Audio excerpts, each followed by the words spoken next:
Maka syaitan pun kemudian menggelincirkan keduanya, maksudnya Adam dan Hawa, anha dari surga.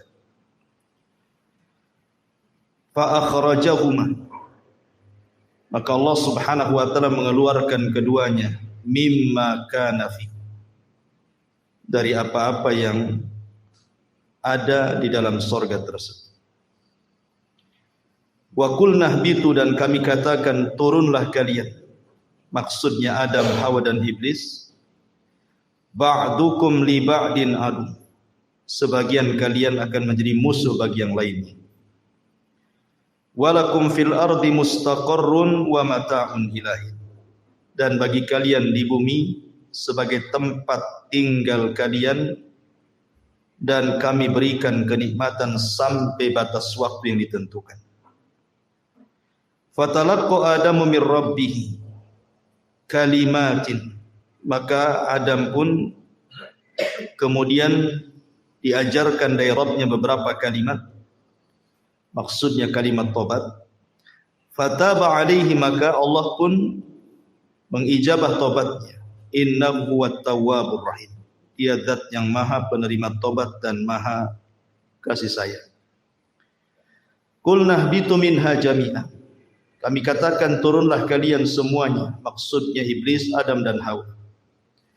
Fa imma ya'tiyannakum minni hudan, kelak kalau datang petunjukku kepada kalian, faman tabi'a hudaya, siapapun yang mengikuti petunjukku, fala khaufun, tidak perlu ada takut, alaihim, atas mereka, wala hum yahzanun, dan tidak perlu mereka bersedih hati.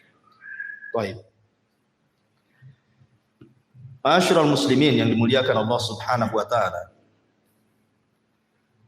Ayat ini menjelaskan kepada kita tentang permusuhan antara iblis dengan Adam dan juga Hawa, dan kelak dengan anak turunannya.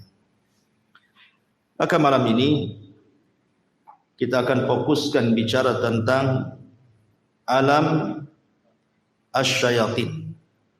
Kita akan menjelajah tentang kehidupan alam syaitan, maksudnya dari kalangan jin. Bagaimana kehidupan syaitan-syaitan jin itu? Kemudian apa saja cara mereka menggoda anak Adam? Kemudian kenapa Allah Subhanahu wa taala menciptakan iblis dan syaitan? Apa hikmahnya? Kemudian langkah-langkah mereka. Kemudian dari mana mereka diciptakan?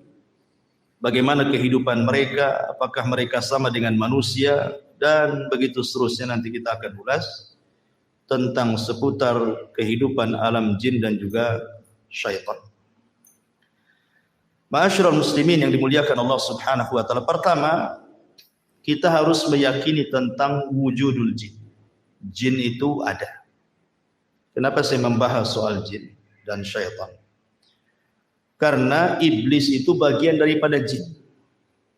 Dan itu pendapat yang kuat berdasarkan firman Allah Subhanahu wa taala, kana minal jinni fa fasaqa an amri rabbi. Iblis itu bagian daripada jin yang melakukan kefasikan kepada Rabb. Berarti iblis itu bagian daripada jin. Makanya kita akan ulas kehidupan jin. Tentang keberadaan jin, Syekhul Islam Ibn Taimiyah rahimahullahu ta'ala mengatakan, lam yukhalif ahadun min tawaifil muslimin fi wujudil jin, wala fi anna Allah arsala Muhammadan sallallahu alaihi wasallam ilaihi. Wa hadha li'anna wujudal jinni tawatarat bihi akhbarul anbiya tawaturan ma'luman bil ittirari. Wa ma'lumun bil ittirar annahum ahya'un uqala fa'iluna bil irada bal ma'murun manhiyun. Syekhul Islam Ibn Taimiyah rahimahullahu ta'ala mengatakan, tidak ada satupun kelompok dari kalangan kaum muslimin yang menyelisihi tentang keberadaan adanya jin. Dan juga tidak ada yang menyelisihi bahwa Allah Subhanahu wa taala mengutus Nabi sallallahu alaihi wasallam juga untuk mereka. Jadi nabinya jin juga adalah nabinya manusia. Kemudian beliau mengatakan wahada, dan karena inilah sesungguhnya keberadaan jin itu sesuatu yang sifatnya mutawatir. Sudah tersebar yang dihabarkan para nabi sebelumnya, bukan hanya Nabi sallallahu alaihi wasallam. Para nabi sebelumnya juga menghabarkan tentang keberadaan adanya jin. Dan mereka adalah makhluk yang hidup, berakal, mereka melakukan sesuatu karena kehendak, dan mereka diperintah dan juga dilarang. Dari sini menunjukkan bahwa jin itu ada, walaupun tidak bisa kita rasakan keberadaannya. Maksudnya tidak bisa kita lihat, tapi kita bisa rasakan keberadaan mereka. Itu kita bisa rasakan sebagaimana kita bisa merasakan keberadaan para malaikat. Maka jin juga sama, kita bisa merasakan keberadaan mereka. Dari mana kita tahunya? Ketika kita kemudian tergerak untuk melakukan perbuatan jahat, perbuatan maksiat, maka itu tandanya bahwa siapa yang menyuruh perkara-perkara itu was-was daripada syaitan dari kalangan jin. Sama ketika kita tergerak untuk mengaji ke sini, untuk ibadah, untuk taat, itu karena dorongan para malaikat. Artinya bahwa bukan sesuatu yang kita tidak bisa melihat, bendanya tidak ada. Contoh saja kipas, kita bisa rasakan angin. Tapi apakah antum bisa mensifati anginnya berbentuk apa? Kan tidak bisa. Tapi kan kita bisa rasakan. Dan Allah Subhanahu wa taala berfirman di dalam Al-Qur'anul Karim, tepat dalam surah Al-A'raf 27. Innahu yarakum huwa wa qabiluhu min haitsu la tarawna. Sesungguhnya mereka, maksudnya kalangan jin itu, mampu melihat kalian, dia maksudnya iblis dan seluruh kabilah-kabilah jin, dari tempat yang kalian tidak mampu melihat mereka. Makanya jin kenapa disebut jin? Lijtinanihim au istitarihim. Maksudnya kenapa disebut jin itu? Karena tertutup. Makanya bayi dalam perut itu disebut janin. Diambil dari kata jin karena tidak tampak kan. Karena jin itu tidak tampak. Ma'asyiral muslimin yang dimuliakan Allah Subhanahu wa taala. Akan tetapi walaupun sebagian ataupun seluruh manusia tidak sanggup melihat jin, tapi ada sebagian hewan mereka melihat jin. Kita manusia memang tidak ditakdirkan mampu melihat mereka dan mereka melihat kita, tapi ada sebagian hewan itu mampu melihat jin. Seperti dalam hadis Nabi sallallahu alaihi wasallam. Nabi SAW bersabda dalam hadis Jabir yang dikeluarkan oleh Abi Dawud dalam sunannya, "Idza sami'tum nibahal kilab wa nahiqal hamir bil lail fata'awwadhu billahi minasyaitani fa innahunna yarawna ma la taraw." Kata Nabi sallallahu alaihi wasallam, apabila kalian mendengar gonggongan anjing ataupun suara keledai di malam hari, maka berlindunglah kalian kepada Allah dari syaitan. Karena sesungguhnya dua hewan itu sedang melihat sesuatu yang kalian tidak bisa lihat. Hadis ini, kata para ulama, bahwa mereka adalah melihat syaitan. Karena kita disuruh berlindung dari syaitan. Karena mereka melihat syaitan. Maksudnya anjing dan keledai itu. Ya. Artinya ada sebagian hewan itu yang ditakdirkan oleh Allah Subhanahu wa taala melihat mereka. Tapi kita selamanya tidak akan melihat mereka. Tapi sebagian para ulama mengatakan sebagai keadilan Allah, ketika di dunia kita tidak bisa melihat mereka, maka di akhirat kita bisa melihat mereka, mereka pula tak bisa melihat kita. Dibalik gitu. Kalau di dunia kan kita tidak bisa melihat mereka, tapi di akhirat kita bisa melihat mereka. Itu ada sebagian ulama mengatakan seperti itu. Taib ma'asyiral muslimin yang dimuliakan Allah Azza wa Jalla. Pertanyaannya, kenapa Allah Subhanahu wa taala menciptakan jin? Maksudnya jin-jin yang jahat itu. Ya, ala ra'sihim iblis, tentu ketua gengnya adalah iblis. Kenapa Allah Subhanahu wa taala sampai menciptakan iblis? Buat apa? Ya. Maka kita katakan bahwa Allah Subhanahu wa taala adalah Maha Hakim, Maha bijaksana. Artinya seluruh perbuatannya didasari karena sebuah hikmah. Jadi Allah Subhanahu wa taala ketika menciptakan sesuatu itu tidak ada yang sia-sia. Tetapi ada hikmah di balik penciptaannya. Walaupun menurut kita, buat apa Allah menciptakan keburukan, menciptakan iblis? Buat apa? Nyesatin orang saja kan itu. Tapi sekali lagi bahwa Allah Subhanahu wa taala punya hikmah al-balighah yang jelas, yang kita tidak tahu.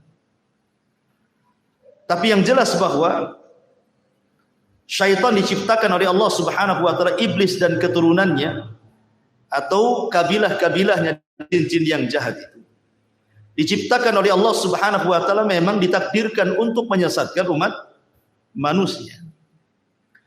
Di antaranya adalah, tapi antum perlu tahu bahwa ketika iblis itu maksiat kepada Allah Subhanahu wa taala, bukan berarti Allah Subhanahu wa taala menciptakan iblis itu kurang ajar. Sengaja diciptakan untuk kurang ajar kepada Allah, tidak.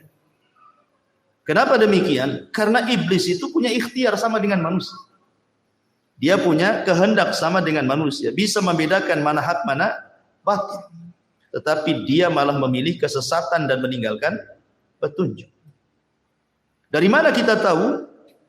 Dari firman Allah Subhanahu wa taala surah Al-Anfal surah 20 ataupun ayat ke-20, Allah mengatakan, wa idz zayyana lahumusy syaitanu a'malahum wa qala la ghaliba lakumul yawma minan nas wa inni jarul lakum falamma tara'atil fi'atani naqasa ala akibaihi wa qala, di sini syahidnya, inni bari'um minkum inni ara ma la tarawna inni akhafullah wallahu syadidul iqab.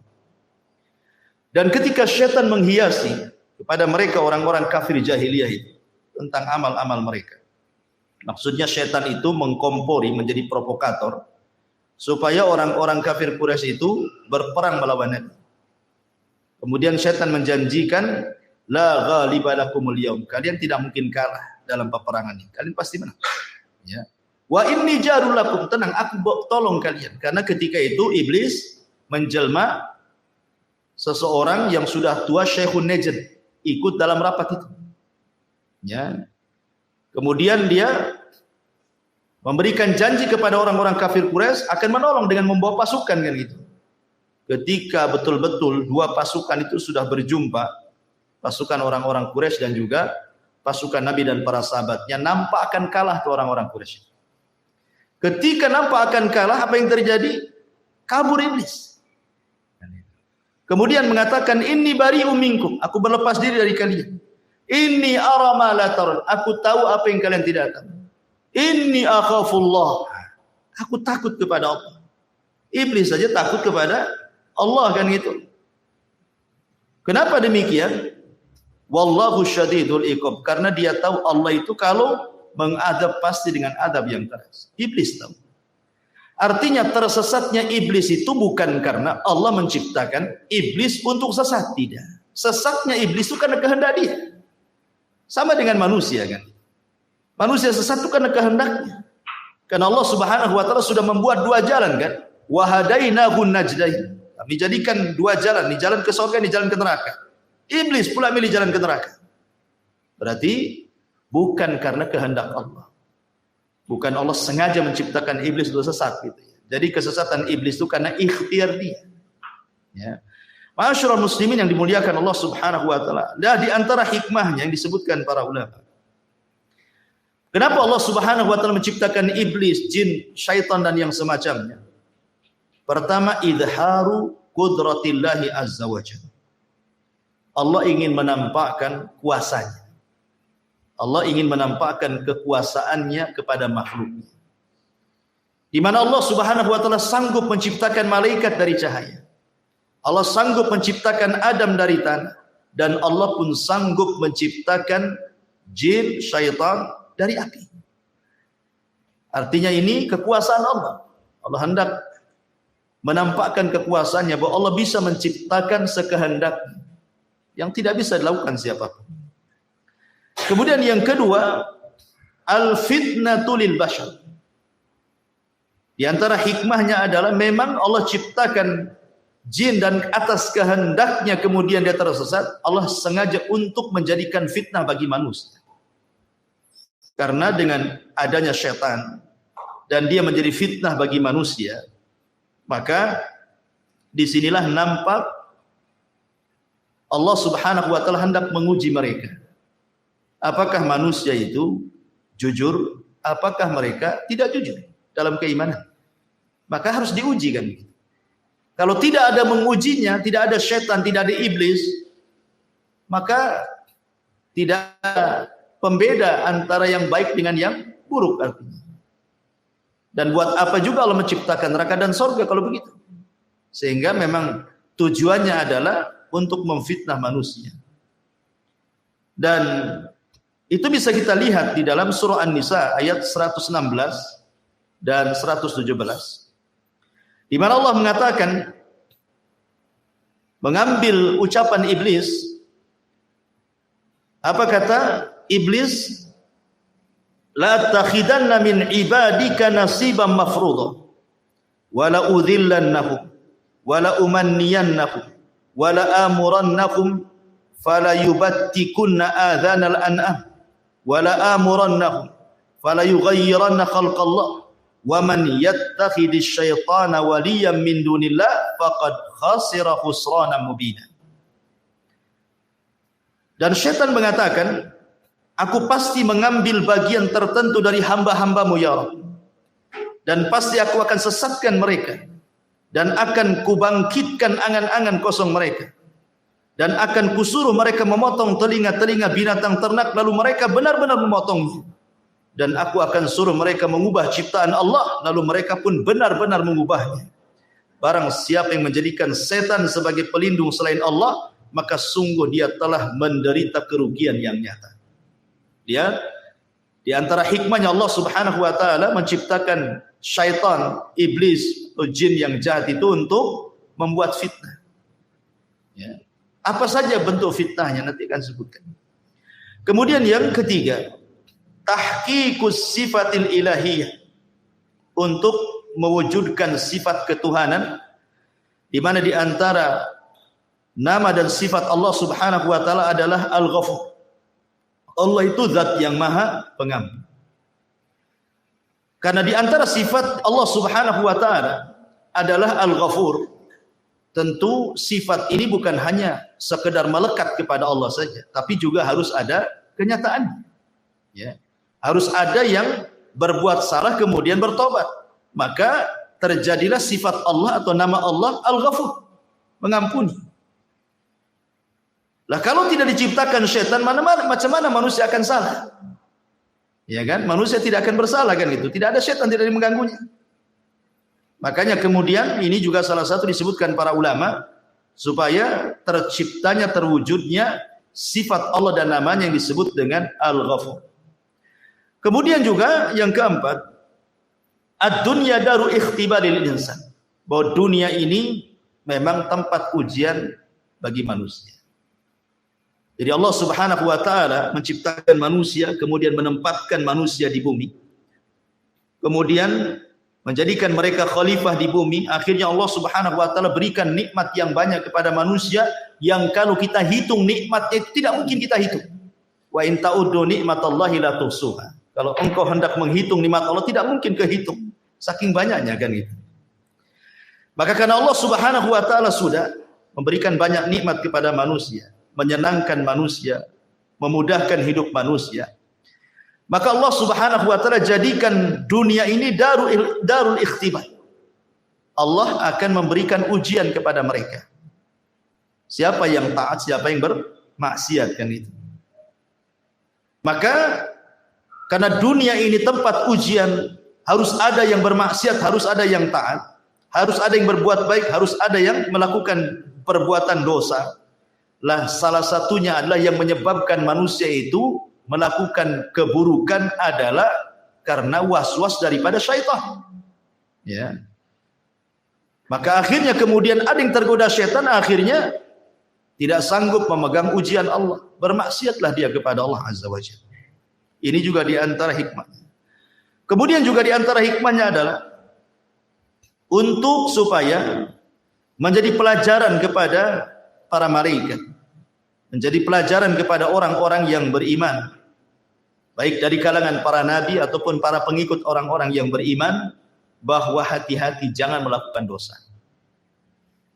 Sebagaimana kemudian Allah Subhanahu wa taala murka kepada iblis, mengutuknya, mengeluarkan dari surga, mengusirnya lagi. Disebabkan apa? Dosa. Karena tidak mau sujud kepada perintah Allah Subhanahu wa taala kan.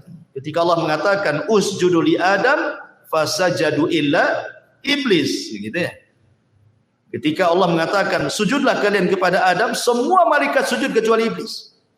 Aba wastakbara wa kana minal kafir. Sombong, enggan, termasuk hamba Allah yang kafir. Maka ini juga supaya para malaikat tahu dan tertanam sifat takut dalam diri-diri para malaikat ataupun para nabi ataupun orang-orang yang beriman, jangan seperti mereka. Sebab kalau seandainya seperti mereka, maka Allah pun akan murka sebagaimana Allah murka kepada mereka, kepada para jin yang jahat ya, terutama kepada iblis pembesarnya. Kemudian juga ini juga adalah pelajaran bahwa manusia itu tidak bisa hidup tenang. Harus ada mujahadah, harus ada jihad. Dan itu ya. Harus ada kesungguhan di dalam melawan musuh-musuh Allah Subhanahu wa taala.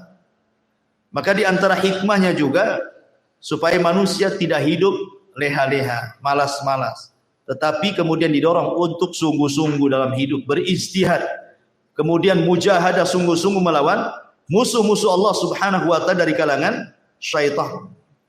Kemudian juga supaya Allah Subhanahu wa taala bisa membedakan mana yang baik, mana yang buruk. Liyamizallahul khabitha minat thayyib, agar Allah bisa membedakan mana yang jahat, mana yang baik. Itu di antara hikmah-hikmahnya dan banyak disebutkan para ulama. Ma'asyiral muslimin yang dimuliakan Allah Subhanahu wa taala, ingat bahwa syaitan sudah berjanji di hadapan Allah Subhanahu wa taala, bahkan bersumpah. Apa sumpahnya? Syaitan mengatakan fa bi izzatika la ughwiyannahum ajmain. Demi kemuliaanmu ya Rabb, ya, la ughwiyannahum ajmain, aku akan sesatkan semua anak turunan Adam tanpa terkecuali. Kemudian di ayat yang lain, bagaimana usaha syaitan ini? La aqudanna lahum siratakal mustaqim, saya akan sesatkan mereka dari jalanmu yang lurus. Tsumma la atiyannahum, sungguh aku akan datangi mereka min baini aidihim, dari depan mereka, wa min khalfihim, dari belakang mereka, wa an aimanim, dari kanan mereka, wa an syamailim, dari kiri mereka, wa la tajidu aktsarahum syakir, sampai engkau akan dapati kebanyakan mereka tidak akan menjadi hamba yang bersyukur kepada-Mu. Ya. Jadi dari sini menunjukkan bahwa iblis antaranya itu dari jin-jin yang jahat, dari kalangan syaitan itu, mereka akan berusaha dari arah mana saja, ya, dari arah mana saja, dengan cara apa saja untuk menyesatkan anak Adam, baik dengan jalur yang baik ataupun dengan jalur yang jahat. Ulama menyebutkan bahwa di antara langkah syaitan atau khutuwati syaitan itu ada 7. Ya, di antara langkah-langkah syaitan itu ada 7. Yang pertama, syaitan itu akan membuat manusia kalau tidak kufur musyrik, disuruh menyekutukan Allah Subhanahu wa taala atau melakukan kekufuran. Makanya kemudian dalam surah Yasin 60 Allah mengatakan, alam ahad ilaikum ya bani Adam alla ta'budu syaitan innahu lakum aduwwum mubin. Bukankah aku sudah mengikat perjanjian kepada kalian wahai anak Adam, jangan sembah syaitan, karena dia musuh kalian yang nyata. Allah sudah mewanti-wanti, jangan sembah syaitan. Karena memang syaitan itu berusaha supaya manusia menyembah dia. Makanya kemudian Nabi Ibrahim alaihi salatu wassalam mengatakan kepada ayahnya, ya abati la ta'budi syaitan. wahai ayahku, jangan sembah setan. Karena tujuan setan itu bagaimana manusia menyembah, melakukan kesyirikan dan kekufuran. Tapi kalau tidak berhasil, tauhidnya kuat, ya, maka syaitan akan masuk ke langkah kedua. Bagaimana orang itu dibuat melakukan bid'ah. Ya. Bagaimana orang itu menyelisihi Nabi, menyelisihi sunnah-sunnah, menyelisih petunjuk-petunjuknya. Akhirnya kemudian disesatkan dari jalan Nabi SAW. Maka mereka berusaha untuk mengacau manusia supaya jauh dari petunjuk Nabi. Makanya ketika kita bicara tentang hadis haud, hadis telaga, ada sekelompok orang itu yang tidak boleh minum, dicegat malaikat, diusir. Kemudian dikatakan oleh Nabi SAW, ummati ummati ya Rabb, mereka umatku biarkan minum. Tapi kemudian dikatakan kepada Nabi SAW, innaka la tadri ma ahdatsu ba'daka innahum ghayyaru wa baddalu. Muhammad, kau tidak tahu apa yang terjadi dengan umatmu sepeninggal. Mereka merubah-rubah syariat. Mereka jauh dari petunjukmu. Mereka tersesat. Ya, dan itu adalah langkah syaitan.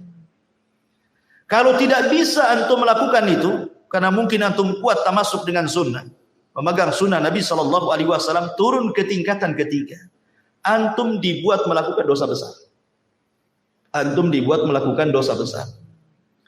Allah Subhanahu wa taala mengatakan dalam surah Al-Baqarah ayat 268, Asy-syaitan ya'idukumul faqra wa ya'murukum bil fahsya. Syaitan akan membisikkan di telinga kalian, jangan sedekah, jangan zakat, jangan infak, nanti kau fakir. Ya. Wa ya'murukum bil fahsy. Kemudian setan memerintahkan untuk melakukan kekejian, zina, homoseksual, lesbi, mencuri, minum khamar, macam-macam. Ya. Maka kalau tidak bisa nih, maka mungkin orang ini kuat ibadahnya, kuat takutnya kepada Allah Subhanahu wa taala, maka turun ke tingkatan keempat. Syaitan akan mengarahkan antum untuk melakukan as-saghair. Dosa-dosa kecil. Mungkin dosa besar tidak. Ya. Anda tidak melakukan zina, tapi Anda melihat aurat perempuan. Ya kan? Seperti itu. Dibuatnya kemudian orang itu melakukan dosa kecil. Kemudian kalau tidak bisa juga, karena memang Anda ini kokoh akidahnya, kokoh sunnahnya, kokoh ibadahnya, maka setan akan beralih ke nomor 5, lebih rendah lagi. Apa itu? Disibukkan dengan perkara-perkara mubah. Perkara-perkara mubah. Ya, nonton bola itu mubah, tidak ada hukum. Tetapi ketika melalaikan sampai nobar antum, sampai jam berapa nobar? Sampai jam 4. Jam 4 ngantuk pula antum. Akhirnya lewatlah subuh. Dimudahkan seperti itu, perkara-perkara mubah itu disibukkan dengan perkara-perkara mubah untuk apa? Untuk dilalaikan dari zikir, dari ketaatan, dari ibadah. Akhirnya dengan menyibukkan perkara yang mubah, dampaknya adalah lupa kepada ibadah. Ini yang nomor 5. Oh, tidak bisa juga rupanya. Yang nomor 5 ini tak bisa juga nih. Turun lagi itu ke yang ke-6. Apa yang ke-6? Antum disibukkan dengan perkara-perkara yang tidak afdol dan meninggalkan yang afdol. Disibukkan dengan perkara sunnah, tapi melalaikan yang wajib. Antum sibuk sholat malam, bagus sholat malam, bagus sholat malam. Ya. Tapi subuhnya antum nguap-nguap, wah. Sholat malamnya khusyuk antum. Masya Allah, Al-Baqarah antum baca. Ya. Khusyuk sholat malamnya, subuhnya pula kelihap-kelihap nggak jelas. Itu namanya mengambil sesuatu yang mafdul, meninggalkan yang afdol namanya. Yang tidak afdol, yang sunnah antum kerjakan dengan khusyuk, dengan luar biasa, yang jelas-jelas wajib pula akhirnya antum lalaikan. Ya. Oh, ini tak bisa juga nih. Yang terakhir nih setan. Kalau sudah tidak bisa ini semuanya, maka setan tidak bekerja sendiri. Setan akan bekerja sama dengan manusia. Ini kan kerjaan setan sendiri. Dia sudah nggak sanggup nih sendirian nih. Ini harus dilawan rame-rame nih. kerjasamalah setan dengan manusia. Ya, kerjasama dengan dukun-dukun, dengan paranormal, dengan orang-orang jahat, orang-orang zalim gitu ya. Supaya menyakiti orang dengan lisannya, memukul orang, menyihir orang dan begitu seterusnya. Ya. Itu sudah puncak. Ya. Inilah yang disebut dengan khutuwati syaitan. Langkah-langkah syaitan. Makanya Allah mengatakan wala tattabi'u khutuwati syaitan. Janganlah kalian mengikuti langkah-langkah syaitan yang 7 ini. Kenapa? Innahu lakum aduwwum mubin.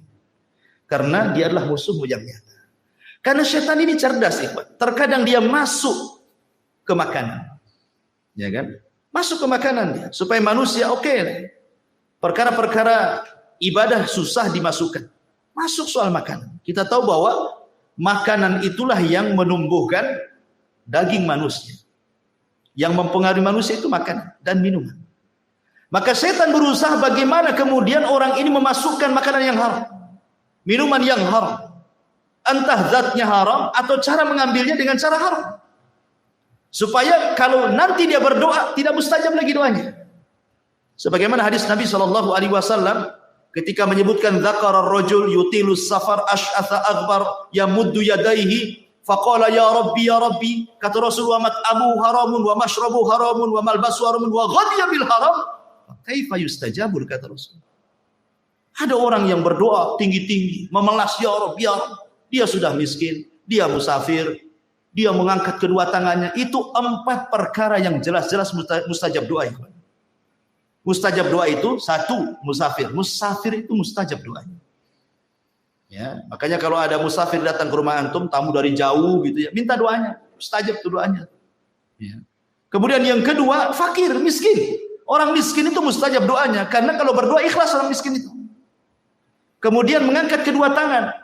Rasul mengatakan innallaha hayyun karim yastahyi idza rafa'a yadayhi yastahyi li 'abdin idza rafa'a yadayhi an yaruddahu masifra. Allah itu zat yang maha malu tapi maha pemurah. Allah malu kalau ada hamba yang mengangkat tangan seperti ini berdoa, maksudnya doa masalah bukan doa ibadah. Kemudian Allah biarkan kosong tuh tangan. Allah malu. Ya. Kemudian yang keempat memelas. Ya. Karena di antara asbab mustajab doa kata Rasul itu memelas, terus mengeluh, itu salah satu mustajab doa. Artinya orang ini punya 4 syarat harusnya diijabahkan doanya, tapi tidak diijabah juga. Kenapa? Ya kata Rasul, bagaimana akan diijabah? Makanannya, minumannya, ya kan, dari yang haram. Pakaiannya dari yang haram. Dibesarkan dari benda yang haram. Fa kaifa yustajabul? Bagaimana akan dikabulkan? Lah setan masuk dari jalur ini. Ya. Dia berusaha untuk mengacau makanan orang. Ya. Karena tahu bahwa perut ini adalah bagian daripada syahwat. Ya. Perut ini bagian daripada syahwat. Syahwat itu dari leher ke atas dan dari leher ke bawah. Itu syahwat. Ya. Dari leher ke atas, mata, telinga, otak, ini bisa melakukan syahwat. Memandang yang diharamkan, mendengar yang diharamkan, mengucapkan sesuatu yang diharamkan, berpikir yang jorok yang diharamkan. Dari leher ke bawah ada perut dan kemaluan. Lah itu setan berusaha untuk menghiasi itu semua tuh. Seperti itu langkah-langkah setan. Ikhwatu fiddin, muliakan Allah Azza wa Jalla. Kemudian setan masuk dari 2 jalan. Pertama dari syubhat, yang kedua dari syahwat. Ya. Syubhat merusak agamanya, syahwat merusak akhlaknya.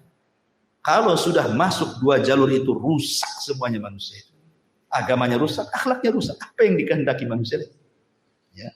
Ma'asyiral muslimin yang dimuliakan Allah Subhanahu wa taala. Tetapi ikhwan, ingat. Kemampuan setan untuk menguasai manusia itu. Setan itu hanya menguasai manusia dari 4 jalan saja. Ingat, setan itu hanya bisa menguasai manusia dari 4 jalan. Tidak lebih. Ya. Pertama at-tazyib, berusaha menghias. Yang hak dihiasi jadi batil. Yang batil dihiasi jadi hak. Yang jahat dihiasi jadi baik. Yang baik dihiasi jadi jelek. Dan begitu seterusnya. Hanya menghias-hias saja. Yang kedua, at-taswil. Dibuat manusia itu diangan-angan. Dibuat angan-angan. Ya. Tulul amal, dibuat angan-angan setinggi langit. Ya, tapi tak punya sayap. Mau terbang, hanya angan-angan saja, pengen kaya.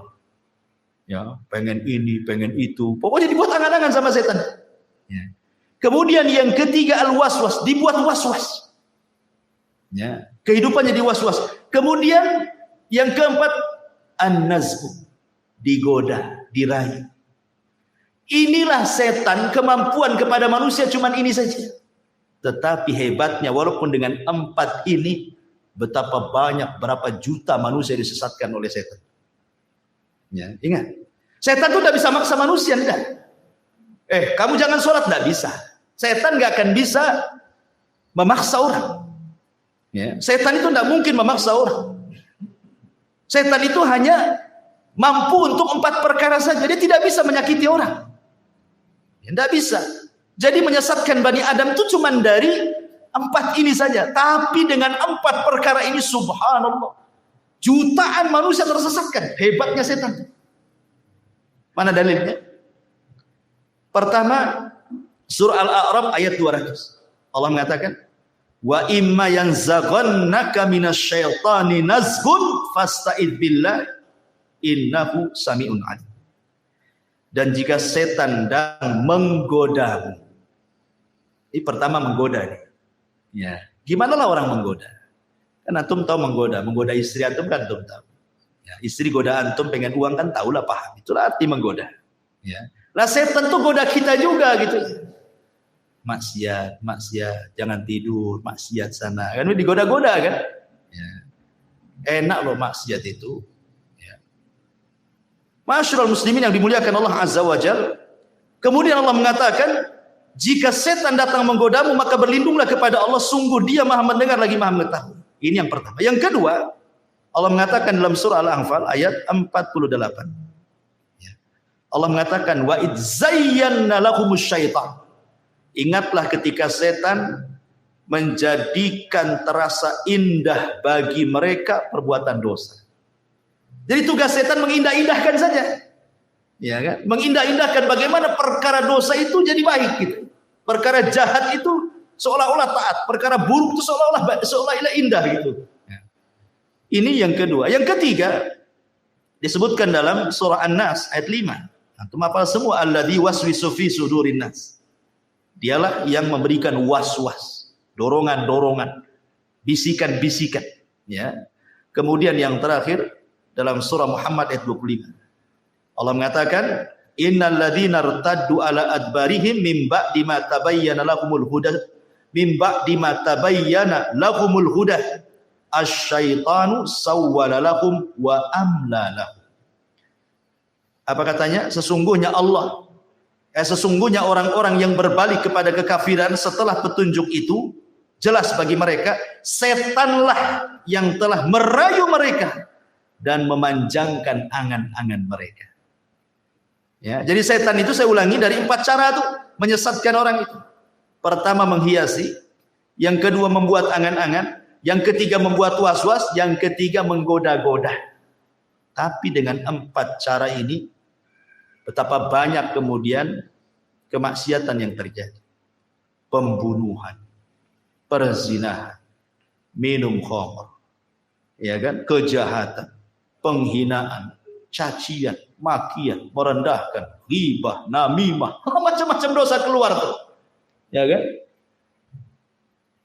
Lihat ketika Qabil membunuh Habil. Siapa yang ngasih waswas Qabil? Syaitan. Bil, tengoklah tuh cewek yang akan kau nikahi, tengok pula kembaranmu cantik, mana akan begitu? Tengoknya kembarannya lebih cantik.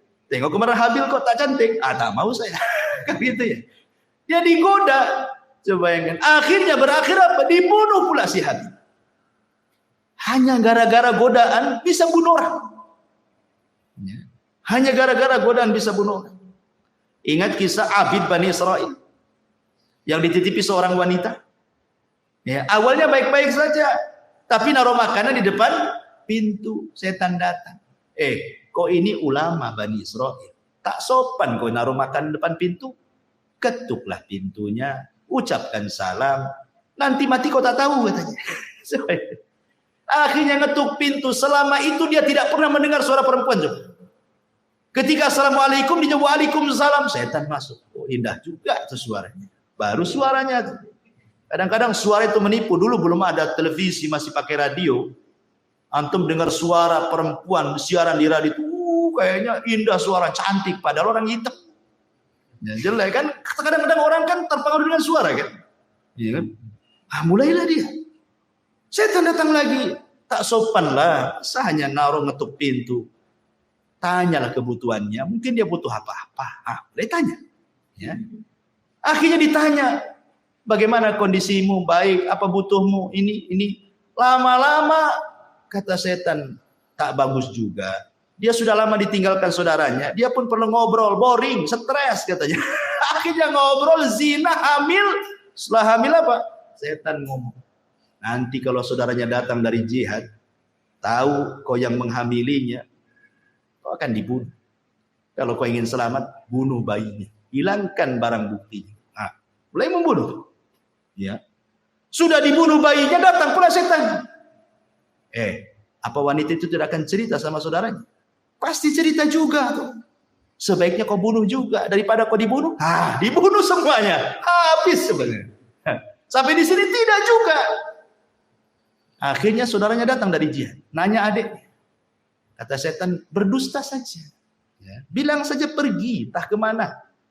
Dibilangnya tidak ada pergi. Ya percaya saja yang ngomong ustaz. Ya, yang ngomong ahli ibadah. Ibadahnya orang yang paling khusyuk di Bani Israel. Ya percaya saja lah. Rupanya saudaranya pulang. Setan masuk ke saudaranya dalam mimpi. Dikasih tahu bahwa yang membunuh adalah si pendeta itu.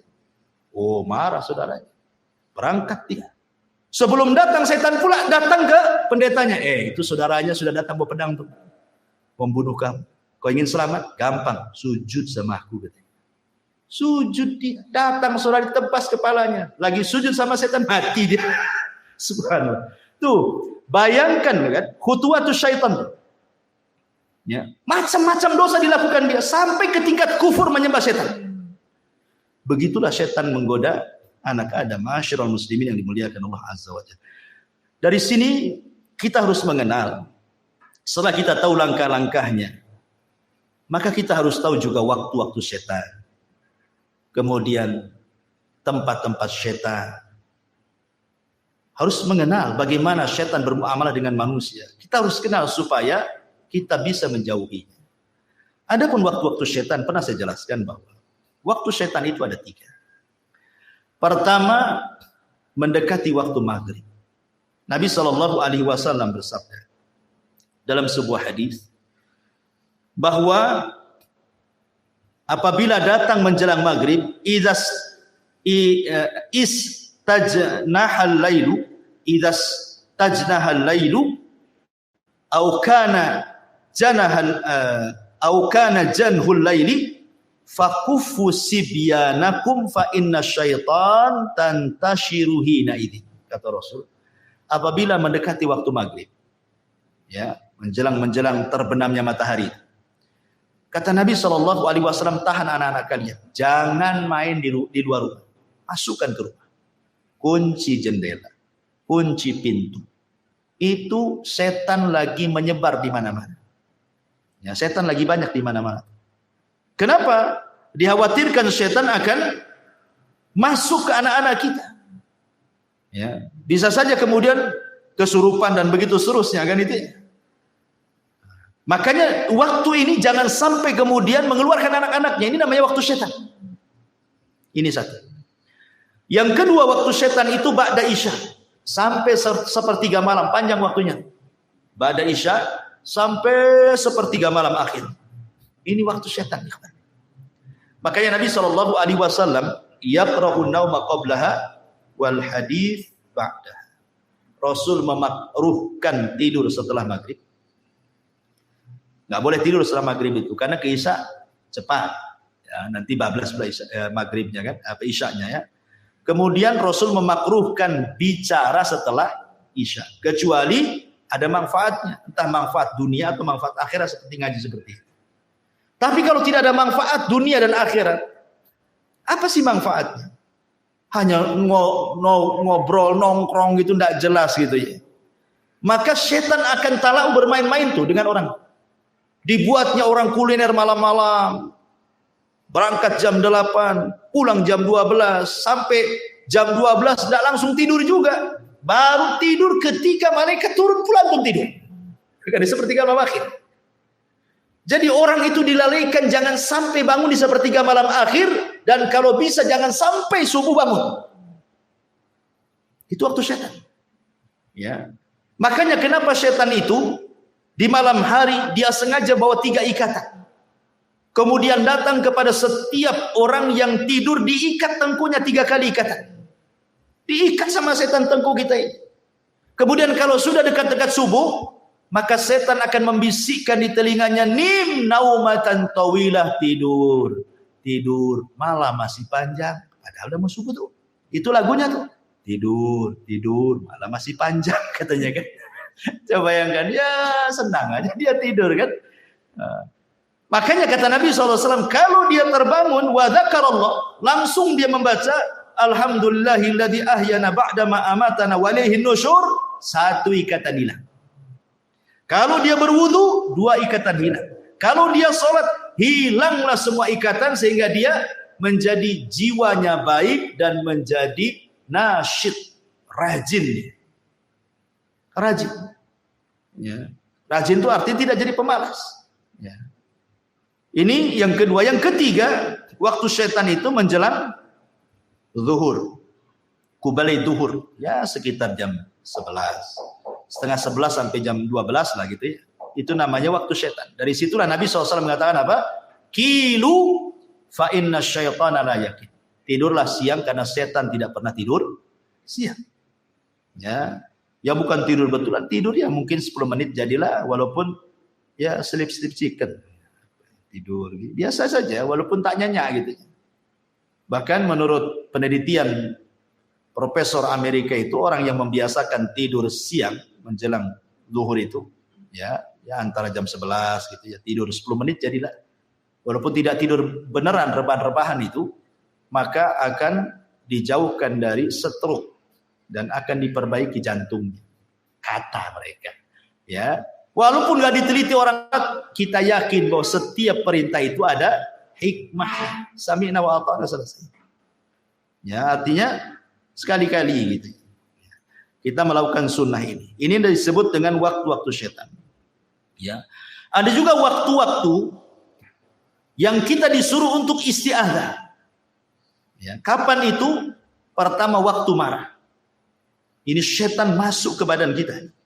Orang marah itu setannya masuk. Waktul ghadab. Makanya kenapa kata Nabi SAW, apabila engkau marah dalam posisi berdiri, duduk. Kalau masih marah juga, baring. Kalau masih marah juga, wudu. Masih marah juga, sholat. Masih marah juga, tak tahulah, memang pemarah dia. Artinya sudah macam-macam nih kan. Jadi tahap-tahapan Nabi SAW itu sudah dikasih tahu. Kemudian yang kedua, waktu syahwat. Waktu ketika orang itu syahwatnya bangkit. Istiadah kepada Allah Subhanahu wa ta'ala. Apalagi anak-anak muda yang belum kawin, bahaya. Maka disuruh puasa untuk meredakan syahwat. Kemudian juga qabla shalah, menjelang waktu salat. Biasanya setan datang tuh. Kemudian diberatkan kaki melangkah untuk salat. Istiadah kepada Allah Azza wa Jalla. Ya. Kemudian yang keempat, al-iqdam ala a'malis salihati. Ketika hendak melakukan sebuah kebaikan. Entah mau kerja bakti di masjid gitu ya. Entah mau sedekah, entah mau apa, pokoknya ada saja. Enggak bisa lewat dia, lewat istrinya. Bang, jangan sedekah dulu lah bang. Kenapa deh? Ambillah motor dulu. Kan gitu. Jadi nggak bisa lewat dia, lewat istrinya kan itu. Jadi dia setan itu berusaha, makanya waktu-waktu seperti ini istiadah termasuk indah naum, menjelang tidur. Makanya Nabi SAW meruqyah dirinya dengan membaca 3 qul, kemudian mengoles-ngoles badannya, mengusap dari atas kepala sampai kaki. Untuk apa? Supaya jangan diganggu setan. Makanya Rasul itu memberikan irsyad kepada kita berwudu, ya kan, sebelum tidur. Kemudian membaca 3 kali diusapkan semua badan. Ya, kemudian kalau kita ingin bertasbih 33 kali, tahmid 33 kali, takbir 34 kali, kan gitu ya. Baca ayat kursi. Maka orang yang sebelum tidur seperti ini, ikhwan, saat tidur itu malaikat akan ada di samping kiri kanan kita. Setiap kita guling ke kiri, maka malaikat sebelah kiri akan mengatakan Allahumma gfirlahu, Allahumma arhamhu. Ya Allah ampuni orang ini, ya Allah rahmati orang. Kalau berguling lagi ke kanan, malaikat sebelah kanan ngomong gitu juga. Sampai dia bangun. Coba bayangkan, seandainya Allah takdirkan dia meninggal. Meninggal dalam posisi dia sedang didoakan malaikat. Ya kan?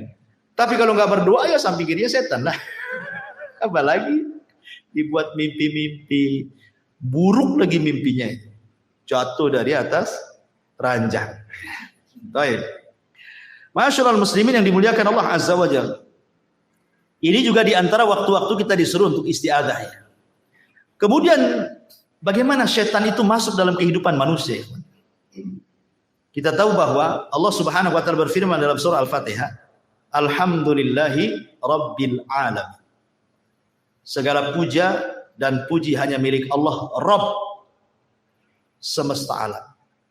Allah menciptakan alam itu, ada alam malaikat, ada alam jin, ada alam manusia, ada alam binatang, ada alam tumbuh-tumbuhan, ada alam yang tidak diketahui manusia. Yang tampak itu sedikit, yang tidak tampak itu banyak. Ya. Wa yakhluqu ma la ta'lamun. Allah menciptakan yang kalian tidak tahu. Ada alam-alam yang kita tidak tahu. Ya. Intinya bahwa di antara dua makhluk yang berakal yang Allah ciptakan yang ada hubung kait dengan manusia, pertama malaikat. Malaikat sejak sujud kepada Adam, sejak itulah ada hubung kait antara malaikat dengan Adam dan dengan seluruh anak keturunannya. Malaikat akan senantiasa bersama manusia. Ya, sejak janinnya, dia yang meniupkan ruhnya, dia yang mencatat takdirnya. Ya kan? Kemudian lahir dengan selamat. Kemudian setelah lahir ke dunia, maka malaikat akan menjaga dia. Wa inna alaikum lahafidin. Sungguhnya Allah utus kepada kalian malaikat-malaikat penjaga. Kemudian setelah balik, mukallaf, malaikat catat, raqib dan atid amalan baik kita kan itu. Dan begitu seterusnya. Ada malaikat terbang ke sana kemari mencari majelis ilmu, majelis zikir. Ada malaikat tiap Jumat berdiri di pintu masjid, mencatat orang yang pertama bagikan korban unta, kedua bagikan korban sapi, ketiga bagikan korban kambing, keempat bagikan korban ayam, kelima bagikan korban telur ayam. Habis telur ayam. Tak ada. Tak mungkin tai ayam. Kan itu.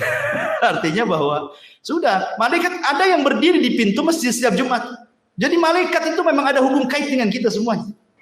Sampai ketika mati malaikat juga yang mencabut ruh kita. Ketika kita di alam kubur, malaikat juga yang tanya kita, raqib dan atid. Dan begitu sampai masuk ke dalam sorga, yang bukakan pintu sorga juga malaikat ridwan. Dan begitu seterusnya. Malaikat nggak akan lepas dari manusia. Sejak hidup sampai mati, sampai masuk surga atau masuk neraka. Jin juga sama. Jin akan masuk dalam kehidupan manusia. Ya, apa saja tadakhulnya setan kepada kehidupan Bani Adam. Ma'asyiral muslimin yang dimuliakan Allah Azza wa Jalla. Yang pertama, tentu yang paling bahaya adalah setan masuk dalam kehidupan manusia. Tadi saya sudah katakan, setan akan berusaha untuk membuat kufur kita. Membuat kufur anak Adam supaya menjadi pengikut dia. Kan itu ya, masuk neraka sama-sama. Kemudian yang kedua, setan juga akan bersyirikat kepada manusia pada harta manusia dan anak-anak manusia. Ya, masuk ke harta manusia itu maksudnya entah mencuri dapat harta kan itu. Entah suruh korupsi dapat harta, entah ngambil hak orang lain dapat harta dan begitu seterusnya. Atau masuk ke anak-anak kita tidak tanggung jawab mendidiknya. Akhirnya dia jadi jahat dia. Ya, itu semua adalah godaan setan tadi yang 4 tadi. Menghiasi, menggoda, membuat angan-angan, membuat was-was. Nah, kemudian juga yang ketiga, setan masuk juga pada seluruh kehidupan manusia. Antum rapat, setan juga ada di situ. Makanya lihat di rapat tuh ada juga yang gebrak-gebrak meja. Emosi dia ada setannya. Kan itu ya. Lagi emosi, masuk jadi rapat. Lihat ketika Nabi SAW hendak hijrah. Rapatlah Abu Jahal di mana? Di Darun Nadwah. Untuk apa? Mensiasati menangkap Nabi. Berujung dengan membunuh Nabi. Itu siasatnya. Sehingga Allah mengatakan, wa idh yamkuru bikal ladzina kafaru liyuthbituka aw yaqtuluka aw yukhrijuk. Ketika setan membuat makar kepada manusia untuk memenjarakan Nabi, untuk membunuh Nabi, untuk mengusir Nabi. Jadi orang itu rapat. Abu Jahal dan ketua-tua kabilah rapat di Darun Nadwah. Datang setan menjelma manusia, ikut rapat pula di situ. Coba bayangkan, kalau rapat, setan pula pesertanya. Kira-kira gimana rapat? Kacau ya. Jadi manusia itu masuk ke rapat-rapat manusia itu. Ya. Jadi semua perkara-perkara manusia akan masuk di situ. Dan itu disebutkan dalam sebuah hadis Nabi SAW, inna syaitana yahduru ahadakum inda kulli syai'in min sya'ni. Setan akan masuk kepada salah seorang di antara kalian dalam seluruh perkara kehidupannya dia, sampai kepada makanan. Antum makan, ya makan. Tiba-tiba kemudian ada, anggaplah nasi jatuh, ya. Setan masuk, jangan diambil, jangan diambil. Ya. Disuruh apa? Mubadzir. Dan Allah mengatakan innal mubadzirina kanu ikhwana syaitan. Orang-orang yang membadzirkan itu termasuk teman-teman setan. Makanya kata Nabi SAW, idza saqatat min ahadikum luqmah falyumithu, kata Rasul. Kalau antum lagi makan, tiba-tiba ada satu nasi jatuh, kata Rasul, ambil, makan. Suruh diambil sama Nabi. Jangan tabdzir, ya kan? Kenapa demikian? Karena Rasul mengatakan, summa liyakulha wala yada'aha lisyaiton. Makan yang jatuh itu jangan tinggalkan untuk setan. Rasul mengatakan jangan tinggalkan untuk setan. Berarti ada setan nunggu-nunggu jatuh tuh. Antum enggak tahu saja kan? Jadi setan tuh nunggu-nunggu depan antum tuh, kapan jatuh, kapan jatuh. Kalau jatuh jangan diambil, jangan diambil. Gitu maksudnya. Kalau diambil, setan kelaparan dia, enggak makan. Tapi kalau antum yang masuk lebih sedikit daripada yang keluar, senanglah setan. Ya. Jadi jangan tabdir, mubadzir. Apa banyak sekarang naudzubillah kita lindung kepada Allah. Terkadang kita sendiri mengalami di rumah-rumah kita. Kadang istri kita masak ini baru lebih. Terkadang yang dibuang ke tong sampah hampir tiap hari. Ya kan? Ya, ngaku saja. Ya, karena saya juga terkadang seperti itu. Kadang-kadang saya nasihati istri saya. Jangan banyak masak-masak. Kalau masak cukup, ya ibaratnya lebih baik kurang daripada berlebih kan gitu. Kecuali masak banyak untuk tetangga nggak apa-apa. Ya. Kalau untuk dimakan kemudian sampai sayur dibuang karena basi nggak kemakan, nasi dibuang hampir tiap hari, ya Allah kan. Ini sama aja tuh berkawan dengan setan namanya, ngasih makan setan kan. Ya, jadi ini juga sampai masuk kepada perkara-perkara seperti itu. Kemudian faida faragha falyul'iqhu asabi'ahu. Kalau selesai makan tidak cukup sampai di situ, kata Rasul, jilati jari-jari kalian. Sampai Rasul nyuruh jilat-jilat. Namanya kalau habis makan kan banyak tuh makanan di tangan itu. Ini udah habis makan belum dijilat, masuk kobokan. Nah, itu kan tuh setan di kobokan. Itu ya, kawan. Ya, kenapa? Alasannya fa innahu la yadri fi ta'amihi yakunu barakah. Kata Rasul, karena kalian tidak tahu di mana berkah makanan itu. Apakah yang dimakan tadi, ataukah yang di tangan, ataukah yang jatuh. Ya. Ma'asyiral muslimin yang dimuliakan Allah Subhanahu wa taala, termasuk juga setan. Itu masuk pada pintu-pintu rumah Bani Adam. Jadi setiap hari setan itu jumlahnya banyak. Usia mereka lebih panjang dibandingkan usia manusia. Ya, tapi tidak ada yang kekal. Semua setan juga mati, kecuali iblis saja yang kekal. Itu pun matinya nanti setelah tiupan sangkakala kan itu. Jadi setiap hari itu di rumah kita ini, di depan rumah kita ini, di depan pintu-pintu rumah kita itu setan sudah berjajar itu. Semua rumah kaum muslimin. Rumah saya, rumah antum, rumah siapa saja. Ya, setan itu udah nunggu di depan rumah. Apa yang dilakukan setan? Idza dakhala ar-rajulu baitahu. Kalau seseorang masuk ke rumahnya, fadzakarallaha, dia pun mengingat Allah inda dukhulihi, maksudnya baca basmalah ketika masuk. Kemudian ucapkan salam, ya. Apa kata Nabi SAW? Wa inda ta'amihi, dan juga mengingat Allah saat makan menyebut bismillah. Jadi ketika masuk baca bismillah, kemudian ucapkan salam, kemudian ketika makan baca bismillah, maka setan tuh yang nunggu di rumah, di depan rumah itu akan mengatakan kepada kawan-kawan di belakangnya, la mabita lakum wala asya. Pergi kita. Kayaknya kita tidak ada kamar nih di kamar ini. Di rumah ini tidak ada kamar dan tidak ada makan di rumah ini, kita pergi. Ya. Tetapi kata Nabi SAW, wa idza dakhala falam yadhkurillaha inda dukhulihi qala syaitan adraktumul mabit, wa idza lam yadhkurillah inda ta'amihi qala adraktumul mabita wal asya. Rawahu Muslim. Tapi kalau orang itu masuk, ya, dan tidak mengingat nama Allah, main belusuk saja masuk ke rumah, tidak baca basmalah, ya tidak salam, ya, main masuk saja. Ketika antum makan baca basmalah, ketika masuk tak baca basmalah, maka setan akan mengatakan apa? Gak apa-apa, gak ada makan, tapi hari ini kita bisa tidur di rumah ini, gitu. Ada hotel bintang 3 di sini, kita tidur sini. Tapi kata Rasul, kalau dua-duanya gak baca basmalah, masuk tak baca basmalah, makan pun tak baca basmalah, apa kata setan? Adraktumul mabita wal asya. Maka setan akan berteriak ke kawan-kawannya, sini semua, kita nginep di rumah ini. Ada makan malam kita di sini, katanya. Subhanallah. Ya, bagaimana setan masuk loh ke rumah kita setiap hari. Ya. Ini kemudian juga contoh yang lainnya. Ya. Setan juga berusaha untuk masuk pada hubungan suami istri. Apa kata Nabi SAW? Lau anna ahadakum idza ata ahlaha qala faqudiya bainahuma waladun lam yadurhu syaitan. Kalau seandainya salah seorang di antara kalian mendatangi keluarga, artinya melakukan hubungan, dan sebelum Anda melakukan hubungan Anda mengatakan bismillah, ya Allah jauhkan kami dari syaitan dan jauhkan syaitan dari apa yang Kau akan rizkikan kepada kami. Kemudian kita melakukan hubungan suami istri, maka setan tidak akan memadaratkan kita di sini. Artinya mafhum mukhalafahnya, kalau seandainya kita tidak baca ini, tidak ta'awud, tidak baca basmalah, berarti ya setan ikut terlibat di situlah maksudnya. Ya.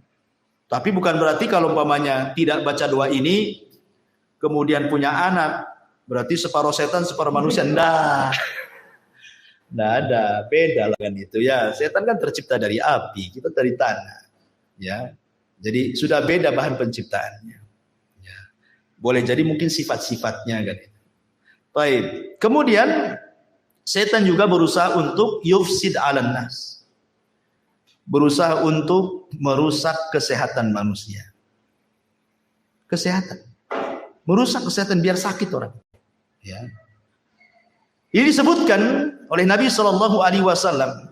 Inilah a'lamu kalimatan law qalaha la dhahaba anhu alladhi yajid. Law qala a'udzu billahi minasyaitonir rajim. Kemudian kata Nabi SAW, sungguhnya aku inni la'alamu, sungguh aku mengetahui satu kalimat. Lau qalaha, kalau seseorang mengatakannya, la dhahaba anhu alladhi yajid, maka akan menghilangkan apapun yang ada dalam hatinya dari kemarahan, kedengkian dan begitu seterusnya. Lau qala a'udzu billahi minasyaitonir rajim, ketika dia mengucapkan a'udzu billahi minasyaitonir rajim. Karena kita tahu bahwa marah itu adalah salah satu yang menyebabkan penyakit kan itu. Ya, kalau orang sering marah itu tinggi darahnya. Ya, bisa stroke orang itu. Ya, makanya setan juga berusaha supaya kita dengki, hasad, marah itu supaya akhirnya kita sakit jadinya. Dimasukkan hasad kepada hati kita, hari-hari hasad sama orang. Apa enggak sakit badan kita? Mikirin orang terus kan? Ya. Jadi memang merusak kesehatan kita setan itu, berusaha seperti itu. Bahkan lebih daripada itu, setan itu membuat sedih manusia. Makanya doa yang sudah saya ajarkan dulu, ketika Nabi SAW mengajarkan doa kepada Abu Umamah ketika berada di masjid karena sebuah hutang yang melilitnya kan. Kata Rasul, Abu Umamah ngapain kok pagi-pagi? Bukan waktu sholat, kok duduk di sini sendirian lagi? Ada apa dengan kamu? Katanya. Kata Abu Umamah, humumun lazimatni wa duyun. Karena bingung aku Rasul. Banyak hutang aku Rasul. Apa kata Rasul? Gimana kalau kuajarkan kepadamu beberapa kalimat? Maka akan menghilangkan kebingunganmu dan akan melunasi hutang-hutang. Maka Rasul mengatakan, Allahumma inni a'udzubika minal hammi wal hazan. Ini yang pertama diajarkan Rasul. Ya Allah, aku berlindung dari kamu dari ham, kebingungan, wal hazan, dan kesedihan. Karena bingung dan sedih ini salah satunya dibuat oleh setan. Dibuat oleh orang itu bingung sama setan. Dibuat orang itu sedih sama setan. Ya, jadi setan itu masuk dalam kebingungan. Makanya kita berlindung kepada Allah dari dua perkara ini. Ya. Kemudian juga setan berusaha untuk merusak rumah tangga orang. Makanya iblis itu punya istana di tengah lautan. Setiap hari dia utus apa? Saroyah, kata Nabi. Pasukan-pasukan khusus dia diutus untuk menggoda manusia. Yang satu menggoda jangan sholat, yang satu menggoda jangan sedekah, yang satu menggoda jangan zakat, yang satu menggoda jangan puasa, yang satu menggoda supaya marah-marah, dan begitu seterusnya. Setelah satu hari mereka berusaha menggoda manusia, laporlah kepada setan tuan mereka. Ya iblis, ya tuan iblis, saya sudah menggoda dia. Dia tidak sholat. Iblis biasa-biasa saja. Ya. Kenapa kok saya sudah menggoda dia sampai dia tidak sholat, kok Anda tidak bahagia? Ya ngapain kau goda? Dari dulu pun tak sholat dia katanya. Nggak, biarkan saja kan gitu. Nah, artinya bahwa iblis nggak takjub dengan perkara-perkara itu. Ketika ada satu orang berhasil, ya tuan iblis, aku farraqtu baina zaujain. Aku berhasil memecahkan, membuat perang antar suami istri sampai bercerai keduanya. Langsung berdiri iblis itu. Berdiri begini. Begini nih. Diambil pialanya, diletakkan di kepalanya, anta. Oh, kamu sebaik-baik orang terdekatku. Kamu sebaik-baik orang terdekatku. Dipeluknya dia. Menunjukkan apa ikhwan? Menunjukkan bahwa iblis suka kalau seandainya anak buahnya mampu menceraikan suami istri. Kenapa? Karena korbannya banyak. Kalau orang tidak sholat, dia saja korbannya. Kalau orang tidak puasa, dia aja korbannya. Kalau orang tidak sholat malam, dia aja korbannya. Kan gitu ya? Tapi kalau suami istri kemudian retak, kemudian cerai, kemudian banyak anaknya, istri korban, suami korban, anak-anak pun korban. Istrinya nikah lagi, tidak punya tanggung jawab dengan anaknya karena suami barunya tidak suka dengan anak-anaknya. Bapaknya nikah lagi, tak tanggung jawab anak-anaknya. Ini anak-anak terlantar, datang iblis sini nah, jadi anak angkatku aja. Nah, jadilah dia anak iblis. Bahaya ikhwan. Ya. Makanya kebanyakan orang-orang yang bercerai, kalau tidak tanggung jawab orang tuanya, masalah itu anak-anak. Kecuali memang orang tuanya memang tanggung jawab, walaupun dia bercerai, tidak masalah. Ya, tapi dia masih tanggung jawab, dipondokkan anaknya, dikirimi uang dan begitu seterusnya kan, jadi baik gitu ya. Tapi kalau dua-duanya tahu tanggung jawab dan kebanyakan seperti itu, akhirnya jadi anak angkat iblis jadi kan. Jadi ini juga termasuk bagaimana setan masuk dalam perpecahan rumah tangga. Ya, termasuk juga masuk pada ibadah manusia, terutama wanita, para wanita yang sedang haid. Memang wanita yang sedang haid itu kan mereka tidak puasa, tidak sholat, sehingga mereka dibuat lalai sama setan, tidak mau zikir. Padahal kan walaupun tidak sholat, tidak puasa, wanita itu kan bisa dia zikir, bisa baca Quran dari hafalannya, kan itu ya, bisa berdoa dari hafalannya, tapi dilalaikan semuanya. Ya ma'asyiral muslimin, yang termasuk juga setan masuk kepada aurat manusia. Dibuatnya telanjang manusia itu, ditampakkan auratnya. Dan ini yang paling berhasil setan. Ya. Tidak ada tempat di dunia ini kecuali antum memandang aurat. Di mana coba? Tempat yang tidak antum memandang aurat, tidak ada. Antum baru keluar dari sini aja nih, ke situ, dan apa aurat orang? Masuk pasar, lebih parah lagi. Masuk mall, na'udzubillah lagi. Kan itu. Tidak ada, itu setan berhasil di situ. Ya, enggak laki-lakinya, enggak perempuannya. Sama saja. Kemudian juga, selain daripada itu, setan juga bahkan mengganggu anak kecil yang baru lahir. Dengan cara apa? Menusuk lambung sebelah kirinya. Tusuk tuh sampai nangis. Makanya setiap bayi lahir pasti nangis. Kenapa? Ditusuk setan tuh sebenarnya. Tapi tidak memudaratkan tusukannya, hanya memberitahu aku musuhmu loh. Itu aja. Jadi udah dikasih tahu tuh sama setan itu, kecil-kecil aja lahir udah dikasih tahu dia musuhnya, makanya ditusuk sama dia. Makanya Nabi SAW mengatakan dalam riwayat Bukhari Muslim, "Ma min maulud yuladu illa wasyaitan yamussuhu hina yulad." Tidak ada satupun bayi yang dilahirkan kecuali setan pasti akan menusuknya dia. Kecuali Maryam dan anaknya Isa ibnu Maryam. Ya, tidak bisa ditusuk setan dua orang, Maryam dan putranya. Ya. Kemudian juga di antara usaha setan untuk menggoda Bani Adam itu masuk kepada apa? Perkara-perkara bagaimana orang itu dilalaikan dari ibadah, zikir, baca Quran, dibuatnya futur orang. Orang dibuat futur ya kan. Ya. Kemudian dihiasi dengan dunia karena sibuk kerjalah, sibuk ini, sibuk itu dan yang lain, akhirnya lupa ibadah, lupa sholat, lupa ngaji, lupa segalanya. Intinya bahwa setan itu sekali lagi sebagaimana firman Allah yang sudah saya sebutkan di atas tadi, dia akan datang dari belakang, dari depan, dari samping kiri, dari samping kanan, atas, bawah, sehingga orang tidak bisa bergerak. Dan setan itu, jin-jin itu kan diberikan usia panjang, sehingga mereka biasa menghadapi orang-orang sebelumnya yang cerdas-cerdas. Ya tentu kan sebagaimana levelnya. Ya setan yang dikirim ke ustaz kan beda dengan setan ke antum gitu kan. Setan yang dikirim ke ulama, ke syekh, ya mungkin lebih hebat lagi kan gitu ya. Jadi dengan level-levelnya. Karena kehidupan setan pun sama dengan kehidupan manusia. Baik, ma'asyiral muslimin yang dimuliakan Allah Subhanahu wa taala. Sedikit kita menjelaskan tentang gambaran jin dan syaitan ini. Kita tahu bahwa jin dan syaitan tercipta dari api. Ujungnya lah api. Allah mengatakan dalam surah Al-Hijr 27, wal janna khalaqnahu min qablu min naris sam. Dan kami telah ciptakan jin sebelum Adam dari api yang sangat panas. Dan juga Allah mengatakan dalam surah Ar-Rahman 15, wa khalaqal jan mim marijin min nar. Dan dia menciptakan jin dari nyala api. Dan juga Nabi SAW mengatakan khuliqatil malaikatu min nur wa khuliqal jan mim marijin min nar. Malaikat diciptakan dari cahaya, jin diciptakan dari nyala api. Dan jin diciptakan lebih dulu dibandingkan manusia. Dan malaikat diciptakan lebih dulu dibandingkan jin. Malaikat dulu diciptakan, kemudian jin, kemudian manusia. Adapun bentuk atau sebutan-sebutan jin dalam bahasa, sebagaimana disebutkan oleh Al-Imam Ibnu Abdul Bar dan yang lainnya, al-jinnu inda ahlil kalam wa ahlil ilmi bil lisan yanziluna ala maratibah.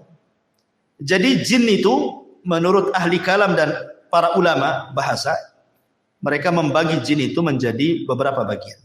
Ya. Fa idza zakaru al-wahida minal jin khalisan kanu jinni. Fa in aradu annahu mimman yaskunu ma'an nas qalu amir wal jam'u ummah. Wa in kana mimman ya'ridu lisibyan qalu arwah. Fa in khabutha wa ta'arrama fa huwa syaitan. Fa in zada ala dzalik fa huwa marid. Fa in zada ala dzalik wa qawi amruhu qalu ifrit. Jadi jin itu kalau jin murni maka disebut jin. Memang jin murni dia. Ya. Dia tidak macam-macam. Ya, dia tidak ganggu. Ya, jin muslim lah gitu ya. Enggak ganggu dia. Ya jin-jin gitu saja. Ya. Kemudian yang kedua, kalau yang tinggal bersama manusia yang di rumah-rumah antum tuh, setiap rumah ada jin. Ya, maka disebut amir atau zamannya ammar atau ummar. Ya. Kemudian yang ketiga, jin yang mengganggu anak kecil. Itu disebut arwah. Karena ada anak kecil itu, kok ada apa ya di situ? Nah, ya, anak-anak kecil kan, kadang-kadang ngomong begitu kan. Itu bukan punya indera keenam, bukan indigo, bukan orang sakti itu. Kan ada tuh orang dibilang anak saya sakti, karena melihat setan, melihat jin. Bukan indigo, itu orang kena kerasukan jin. Diruqyah anak kayak gitu. Nah itu yang ganggu-ganggu anak-anak kita itu disebut arwah. Kadang-kadang dia nunjuk ke gelap. Kok napa itu? Kita nengok tak ada apa-apa. Anak kecil ini ngomong ada di situ. yang lambe-lambe dia katanya. Nah, itu disebut arwah, ya kan? Kemudian yang keempat, yang jahat dan sering mengganggu itu disebut setan. Nah, kalau jin yang jahat disebut setan. Ya. Kalau yang di atasnya setan lebih jahat lagi, itu disebut marid. Sampai ada dukun Yaman yang paling sakti, dia pernah menyihir ulama. Sampai buhulnya itu berapa meter. Pakai kain, itu jarumnya berapa ribu jarum. Dikubur di kuburan. Tobat dia. Ya, dia cerita. Dukun nih, habis tobat karena dia nyesel nih, mengusir ulama masalahnya kan. Tobat dia menceritakan ya tentang ditanya soal jin yang tidak mungkin beriman sama sekali. Dia mengatakan namanya marid. Itulah yang kemudian oleh Nabi SAW disebut bahwa kalau datang bulan Ramadan, maka setan-setan diikat. Siapa yang diikat? Jin marid ini yang diikat. Karena ini jin yang paling jahat. Dia tidak ada jin marid yang beriman. Jahat sekali mereka. Ya, makanya diikat jin-jin yang ini. Tapi yang lain-lainnya tetap aja dilepas. Ya. Jadi tidak semua setan diikat di bulan Ramadan.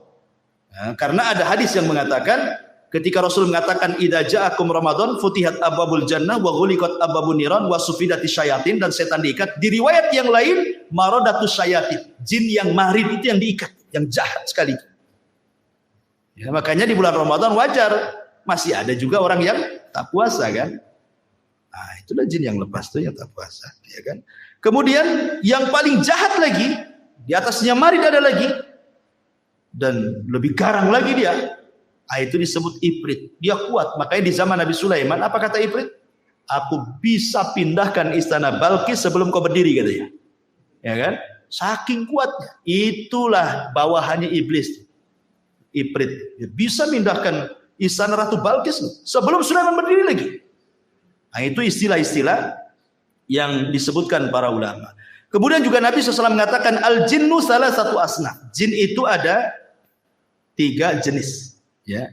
Sinfun lahum ajnihatun yatiruna fil hawa, wa sinfun hayyatun wa kilabun, wa sinfun yahilluna wa yat'anun.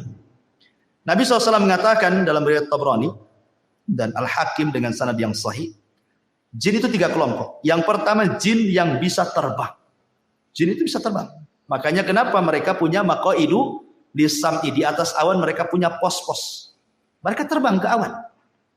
Ya, kemudian mereka buat pos di atas awan, nanti dari pos itulah mereka saling panjat pinang. Ya, satu jin ke jin sampai ke langit. Kemudian yang paling atas mendengarkan ucapan malaikat. Disitulah mereka mencuri dengar. Kemudian akhirnya disampaikan ke jin yang bawahnya sampai yang di pos yang di atas awan itu. Baru setelah itu dia turun ke bawah terbang, jadi dukun. Kemudian jualanlah kalimat-kalimat wani piro kan itu. Ini saya punya kabar bagus. Terjadi kerjasama antara jin dan dukun. Itu pun kalimat yang hak dicampur adukan 99 kedustaan. Ya, baik. Kemudian ada jin yang berbentuk ular dan anjing.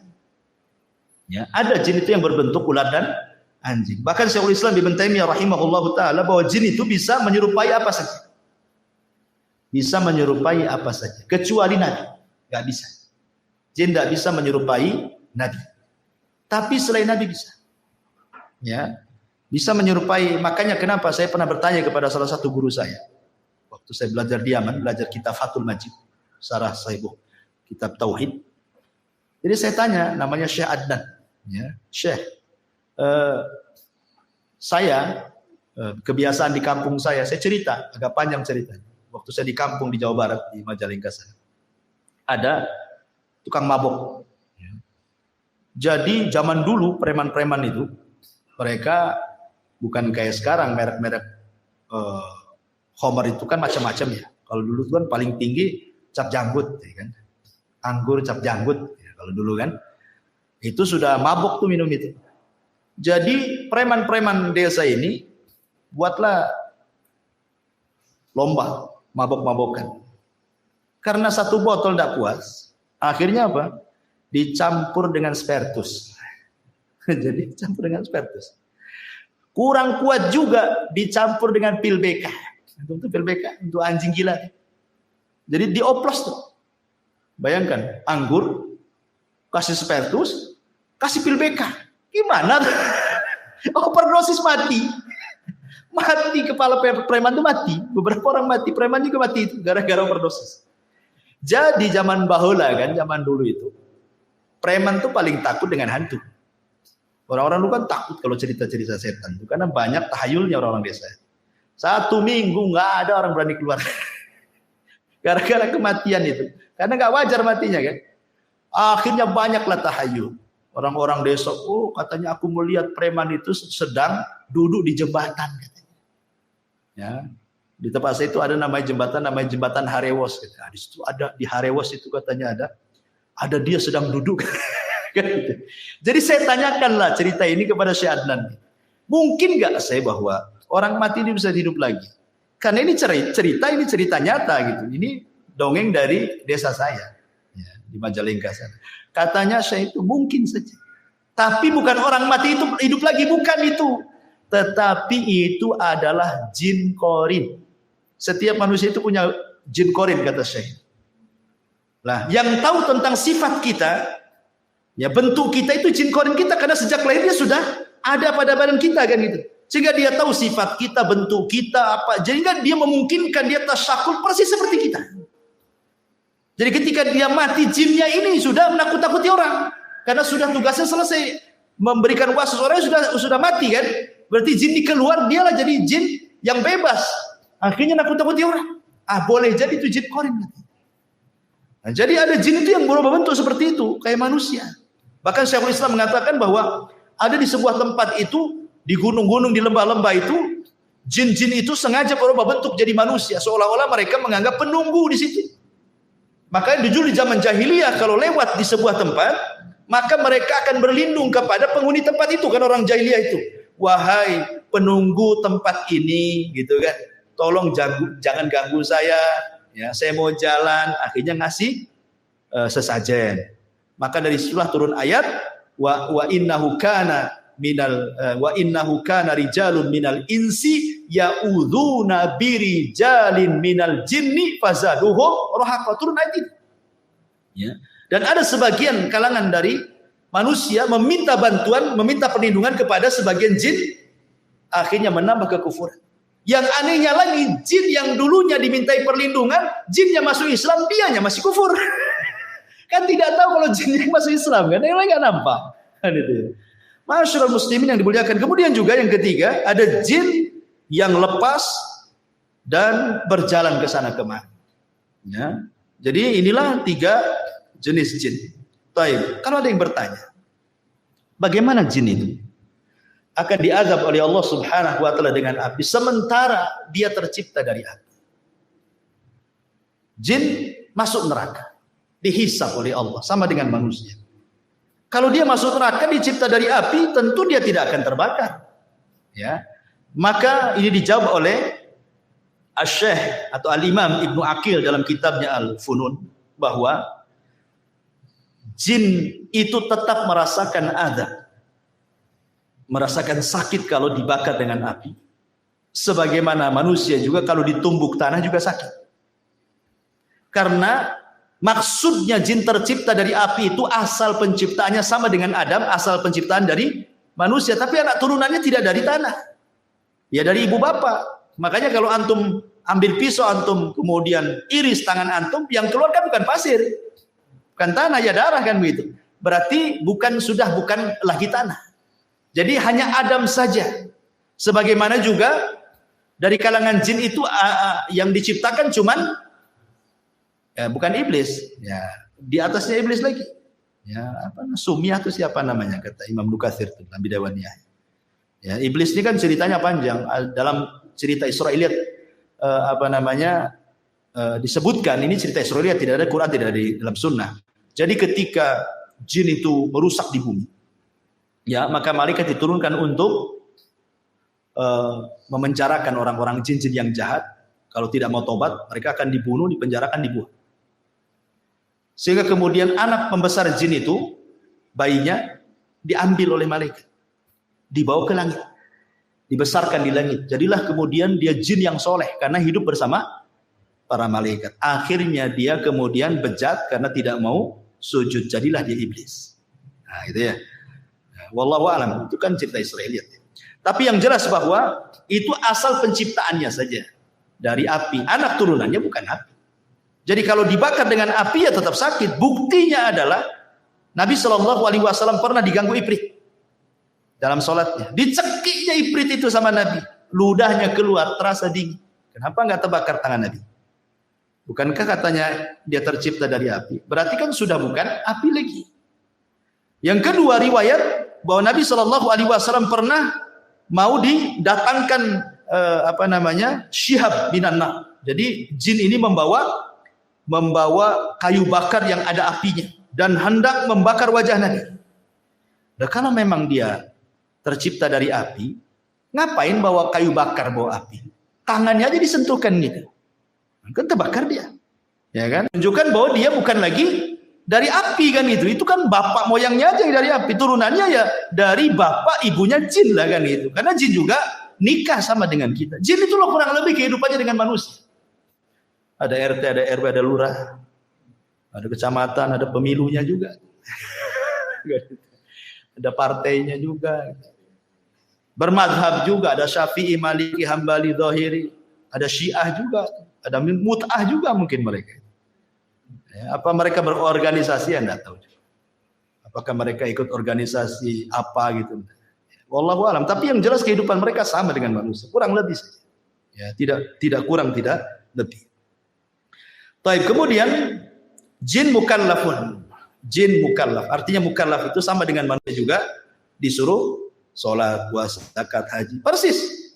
Quran yang kita baca itu juga Quran yang dibaca mereka. Ya, hadis yang kita baca itu pun hadis yang dibaca mereka. Karena nabi mereka dari manusia. Ya, jadi jin itu kebanyakan belajar agama kepada manusia. Jadi kalau jin belajar agama kepada manusia jadi ustaz. Tapi kalau manusia belajar ke jin jadi tukang sihir. Terbalik kan itu. Ya. Jadi jin itu belajar agamanya kepada manusia. Karena nabinya juga manusia. Wa inna minna salihuna wa inna minna salihuna wa minna duna dzalik kunna tara'iqa qidada. Di antara kami ada yang soleh, ada yang tidak soleh, kami bertingkat-tingkat. Kemudian juga makanan jin disebutkan dalam sebuah hadis Abdullah bin Mas'ud radhiyallahu anhu. Jadi ketika Nabi SAW diundang untuk ceramah di kalangan jin, bagaimana Rasul tahu bahwa di situ ada jin berkumpul ribuan? Ya tentu malaikat yang kasih tahu. Rasul kan tidak melihat jin. Ya, malaikat ngomong, kamu ke sana, itu ditunggu oleh bangsa jin, ceramahlah kau di sana kan itu. Nah, setelah Nabi SAW berceramah, ketika itu kemudian jin-jin ini bertanya soal makanan. Kata Rasul SAW, ya, maka Rasul mengatakan, lakum kullu admin dzakarasmallah alaihi yaqa'u fi aidikum au farama yakunu lahman. Kata Nabi SAW, makanan kalian adalah tulang yang habis dimakan orang. Kemudian ketika sudah habis dagingnya, ketika dibuang ke tong sampah, orang ini membaca basmalah, kemudian dibuang. Nanti akan kembali dagingnya. Ya, jadi antum kalau makan sop tulang, ya kan? Itu banyak tulangnya tuh. Ya. Nah, pokoknya yang tulang-tulang lah, tulang ikan, tulang apa, tulang iga. Ya. Ketika antum lempar ke tong sampah baca basmalah supaya antum sedekah ke saudara antum dari kalangan jin. Sebab kalau antum baca basmalah nanti daging itu akan balik. Cuman kita tidak melihatnya. Kalau melihatnya tak jadi antum buat. Mau balik lagi dagingnya. Itu makan lagi. Tentu enggak, maksudnya kan yang lihat mereka saja. Ya, balik lagi tuh dagingnya dan itulah makanan mereka. Cuman kadang-kadang kita bakhil. Ya, di prestonya pula lah ikan itu. Tulang-tulang yang tuh makan. Tak ada sedekah-sedekahnya sama jin gitu ya. Jadi kata Nabi tulang, makanya ketika Nabi SAW melarang tidak boleh istijmar, memerintahkan istijmar dengan batu, kata Rasul jauhi tulang dan kotoran. Ya, karena itu makanan jin, kata Nabi SAW kan itu. Ya. Kemudian juga setiap makanan yang tidak disebut nama nama Allah yang sudah saya katakan. Antum makan apa saja antum tak baca basmalah, jin ikut. Ya, jadi setiap makanan yang tidak disebut nama Allah Subhanahu wa taala, dan tentu ada makanan lain yang kita tidak tahu. Ya. Adapun tempat-tempat jin disebutkan dalam beberapa riwayat. Yang pertama, tempat syaitan atau tempat jin adalah pasar. Pasar itu tempat syaitan, tempat jin, jin jahat. Nabi SAW mengatakan, la takunanna in istata'ta awwala ma yadkhulu suq wala akhira man yakhruju minha fa innaha ma'raqatu syaitan wa biha yansibu rayatahu, kata Rasul. Jangan, kalau bisa lah, jangan menjadi orang yang pertama masuk pasar dan jangan menjadi orang yang terakhir keluar pasar, kata Rasul. Jangan yang pertama kali kau masuk pasar, jangan pula yang terakhir masuk keluar pasar. Kenapa? Karena pasar itu tempat perangnya setan. Disitulah setan menancapkan bendera perang, genderang perangnya. Ayo perang dengan saya. Makanya tidak ada maksiat di luar pasar kecuali ada semua dalam pasar. Sebutkan maksiat di luar pasar apa yang tidak ada? Ada semua. Syirik banyak yang taruh tangkal-tangkal di warung-warung. Kan itu ya. Apalagi orang maki-maki di pasar, orang sumpah palsu, wallahi semua di pasar itu. Orang yang nipu, orang yang ngurangi takaran, timbangan, meteran, semua ada di pasar. Ya, makanya itu tempat setan. Makanya ada doa orang masuk pasar itu, berdoa. Ya. Kemudian yang kedua, tempat setan adalah kamar mandi hammam. Makanya kita disuruh berdoa, Allahumma inni a'udzubika minal khubthi wal khaba'is. Aku berlindung dari setan laki-laki dan perempuan, karena itu memang tempat jin, syaitan. Ya. Kemudian yang ketiga, hadis Abi Hurairah, sallu fi marabidil ghanam wa la tusallu fi a'tanil ibil. Salatlah di kandang kambing, jangan salat di kandang unta. Maksudnya kandang unta itu tempat unta istirahat. Karena unta itu paling cemburu kalau tempatnya di tempat orang. Kalau kambing antum di situ nggak akan cemburu, kambing cuek-cuek aja. Kalau antum salat di situ diterjang sama tempat dia langsung dikejar antum. Karena ada tabiat setan. Ya, unta itu. Makanya kalau makan daging unta, wudu. Kalau makan daging kambing tidak wudu, gitu ya. Maksudnya tidak batal wudunya. Kemudian juga hadis yang ketiga. Kata Imam Ibnu Taimiyah rahimahullah, al-amakinul lati yunha 'anis salati fiha ka'atanil ibil wal hammami wa hiya al-ma' wasyaitan. Wa kadzalika ma yusafiru ilaihi ba'dun nas minal magharati wa nahwihi minal jibali qasirin li ta'dim tilkal buq'ati bisyami wa misra wal jazirati wal khurasan wa ghairiha wa kullu mawdi'in tu'addimuhu an-nas ghairal masajid wa masyairil hajj fa innahu ma'wa syaitan. Ya, kata Ibnu Taimiyah, tempat-tempat yang diagungkan manusia yang tidak ada perintah untuk mengagungkan, maka di situ tempat setan. Ya. Pokoknya kalau ada tempat-tempat diagungkan manusia, pada Allah tidak memerintahkan untuk mengagungkannya, kata Ibnu Taimiyah, di situlah tempat setan. Ya. Ya, macam-macam, tak kuburan atau tempat keramat gitu ya, gua-gua tertentu, bukit-bukit, kawah-kawah dan yang lainnya, maka kata Ibnu Taimiyah itu tempat setan. Kemudian hadis Abu Qatadah, hadis Qatadah dari Abdullah ibn Sarjis radhiyallahu an, Nabi SAW mengatakan, naha an yubala fil hujri. Rasul melarang tidak boleh kencing di lubang. Ya. Lah itu kalau toilet itu kloset ada lubangnya. Bukan, maksudnya di tempat yang terbuka, maksudnya tadi hutan, tadi padang pasir, ada lubang di situ kan, jangan kencing di lubang. Kata Qatadah ketika ditanya kenapa, alasannya, maka beliau mengatakan innaha masakinul jin. Bisa saja di situ dijadikan tempat jin. Ya, pokoknya kalau kencing lihat-lihat ada lubang enggak. Takutnya lubang ular pula juga di situ kan, keluar bahaya tuh ya. Kemudian Imam Nawawi juga mengatakan as-salatu fi ma'was syaitan makruhatun bil ittifaq. Salat di tempat yang di situ sudah dijelaskan tempat setan, hukumnya makruh. Seperti tempat-tempat minuman khamar, diskotik, bar-bar, tempat maksiat. Nah, itu tempat setan di situ. Jangan salat di situ, makruh. Ya. Nah, jadi termasuk juga boleh mengatakan wal kanais wal biya'i wal khususi wa nahwi dzalik. Termasuk juga di kanais, tempat-tempat ibadahnya non muslim, ya kan? dan begitu seterusnya, tidak boleh sholat di situ, makruh. Taib.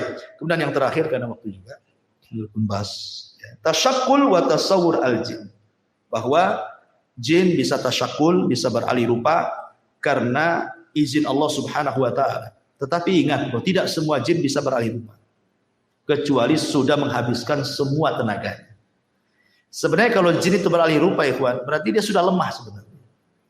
Jadi kalau seandainya antum jalan kemana lah, di kuburan mana gitu, di Tamiang atau di mana gitu ya kan, kok nampak ada pocong gitu. Ya. Berarti itu jin, setan itu sudah menghabiskan tenaganya, sudah lemah dia. Jadi nggak perlu takut lagi gitu maksudnya. Lemah kalau jin sampai kemudian beralih rupa, sudah menghabiskan tenaganya. Jadi justru kalau makin berani dia lemah sebenarnya. Cuman kita tidak. Kita yang takut kan gitu.